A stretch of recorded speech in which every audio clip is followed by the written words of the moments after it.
শাহী বাবুর্চির শাহী খাবার, master chef Subrata Ali ঐতিহ্য খাবার, পুরান ঢাকার শাহী বাবুর্চির এক প্লেটে এক বক্সে দু পিস মাটন থাকবে, পরিমাণ মতন রাইস থাকবে, আলু থাকবে, শাহী মোরগ পোলাও যেটা বলা হয়, এই এক বক্স 2 পিস থাকবে, এক বক্সে রাইস থাকবে আর 2 পিস মুরগি থাকবে।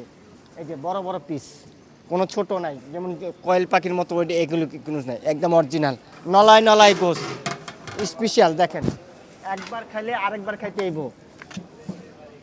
এটা পুরান ঢাকার মোগলের আজমের, পুরান ঢাকার সবসময় তার বাবা ছিল নান্নু বাবুর্চি, তার ছেলে হইল মাস্টার শেফ সুব্রত আলী। তারা মোগল থেকেই এটা সম্রাট। তার বাদে চিকেন রোস্ট আছে, চিকেন আচারি আছে, তার বাদে দই বড়া আছে, তার বাদে জালি কাবাব আছে, তার বাদে আপনার তান্নি চিকেন আছে, রেশমি জিলাপি আছে, হারিহারি কাবাব আছে, আর নান রুটি আছে, বোম্বাই জিলাপি আছে, রেশমি জিলাপি আছে। স্পেশাল আমাদের এখানে যা দেখবেন সম্পূর্ণ পিওর সলিড জিনিস, কোনো বাসি বুসি কোনো এরকম কিছু আমাদের নাই। সব রেগুলার আমরা যা বেচি অল্প বেচি, সবসময় আমাদেরই থাকে, কোনো বাসি বুসি ওরকম আমাদের কোনো খাবার নাই।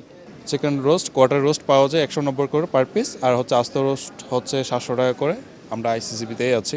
আমাদের মূলত হচ্ছে পুরাতন ঢাকার হালিম, আমাদের স্পেশাল হালিম, এবং আমাদের তেহরি আছে এবং জিলাপি, আমাদের শাহী জিলাপি, এবং আমাদের পুরাতন ঢাকা থেকে যে যাতায়াতটা মানুষের যে কষ্ট হয় সেটা আমাদের এখানেই পাচ্ছে, যে আমরা এখানে এসে তারা মানে চিপ প্রাইসে অল্প দামে এখান থেকে নিতে পারবে। যারা আসছে তারা রিটার্ন আবার আসছে, এবং তারা আমাদের আজকে ছয় রমজান আমরা রিটার্ন গেস্ট পাচ্ছি আর কি, প্রতিদিনই আসছে। আমাদের হচ্ছে শাহী হালিম, মাটন তেহেরি, তারপর শাহী জিলাপি এবং রেশমি জিলাপি। হ্যাঁ, আমরা অল্প স্বরে আর কি শুরু করছি।